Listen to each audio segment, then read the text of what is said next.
The Art of Persuasion, by Bob Burg, is built on a powerful but often misunderstood truth.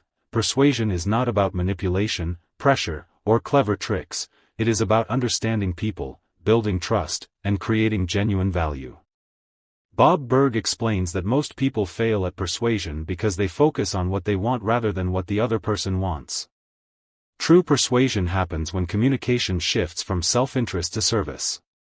When people feel understood, respected, and valued, they naturally become open to influence. At the heart of the book is the idea that persuasion is an inside-out process. It begins with mindset before technique. If your intention is to manipulate, dominate, or win, people will sense it, even if you use polite words. But if your intention is to help, guide, and add value, persuasion becomes natural and ethical. Burg emphasizes that influence grows from authenticity, not tactics. People don't resist ideas, they resist feeling controlled. One of the first principles Burg introduces is the law of value. People respond positively when they perceive value in an interaction. Value is not just about products or services, it is about respect, understanding, clarity, and benefit. The more value you create for others, the more influence you gain. This means listening more than talking, asking thoughtful questions, and genuinely caring about outcomes that benefit both sides. Persuasion fails when people feel ignored, rushed, or pressured. Burg strongly emphasizes the importance of listening as the foundation of persuasion. Most people listen to reply, not to understand.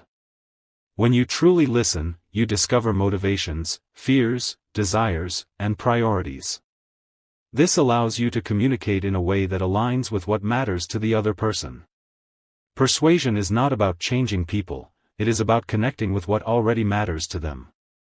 When people feel heard, trust forms, and resistance drops. Another core idea in the book is empathy.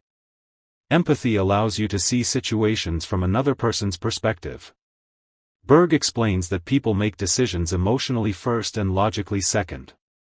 Even when people believe they are being rational, emotions guide their choices. Understanding emotions does not mean exploiting them, it means respecting them. When you acknowledge emotions instead of dismissing them, people feel safe, and safety creates openness. The book also explores credibility, which Burg describes as the currency of persuasion. Credibility comes from honesty, consistency, competence, and goodwill. People are far more likely to be persuaded by someone they trust than by someone who appears impressive. Trust cannot be demanded, it must be earned over time through actions. When your words and behavior align, people feel confident following your guidance. Burg introduces the idea that persuasion is not about winning arguments. Winning an argument often means losing the relationship.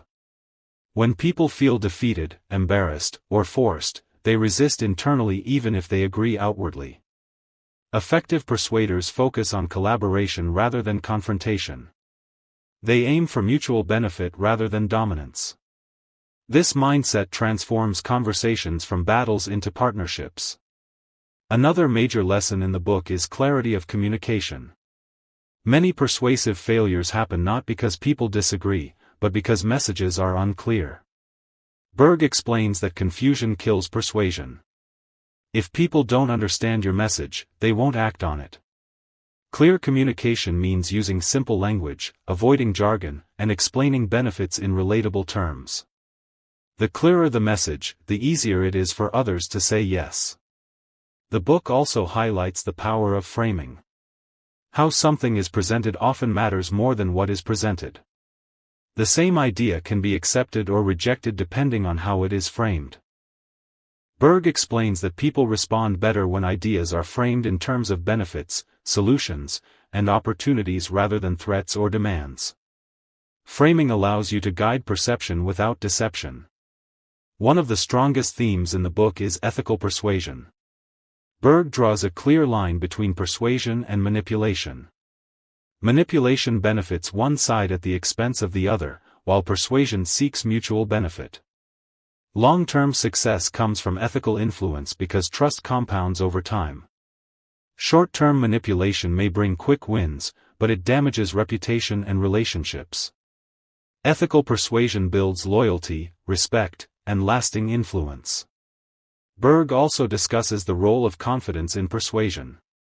Confidence does not mean arrogance or aggression, it means calm certainty. People are drawn to those who believe in what they say without needing to overpower others.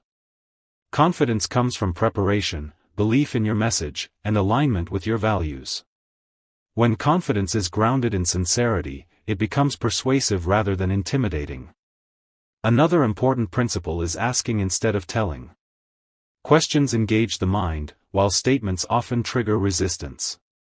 When people arrive at conclusions on their own, they are far more committed to them. Burg encourages the use of open-ended questions that guide thinking rather than forcing agreement. This approach respects autonomy and increases buy-in. The book also explains the psychology of reciprocity. When you give value first, whether through help, insight, encouragement, or support, people naturally feel inclined to respond positively. This does not mean keeping score, it means leading with generosity. Genuine giving builds goodwill, which strengthens influence.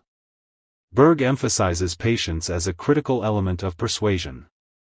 Influence rarely happens instantly. Relationships, trust, and credibility take time to develop. Many people fail because they push too hard, too fast. Effective persuaders understand timing. They allow space for reflection and decision-making. Patience signals confidence and respect. Another key idea is emotional control. Persuasion collapses when emotions take over. Anger, frustration, and defensiveness create barriers. Burg explains that maintaining emotional composure allows conversations to remain productive. Calm energy invites calm responses. When you stay centered, you maintain influence even in difficult situations. The book also explores nonverbal communication. Tone of voice, body language, eye contact, and facial expressions often communicate more than words. Persuasion requires congruence between verbal and nonverbal signals. When body language matches intention, messages feel authentic. When it doesn't, trust weakens. Burg highlights respect as a persuasive force. People respond positively when they feel respected, regardless of disagreement. Respect means acknowledging opinions, avoiding dismissal, and treating others as equals. Respect creates dignity, and dignity opens minds. Another powerful lesson is focusing on long-term relationships over short-term outcomes. Persuasion is not a one-time event, it is an ongoing process. When you prioritize relationships, influence grows naturally. People return to those who made them feel understood and valued. The book also teaches that persuasion begins with self-persuasion. If you are not convinced of your message, others won't be either. Internal alignment strengthens external influence. Belief, clarity, and conviction create persuasive presence.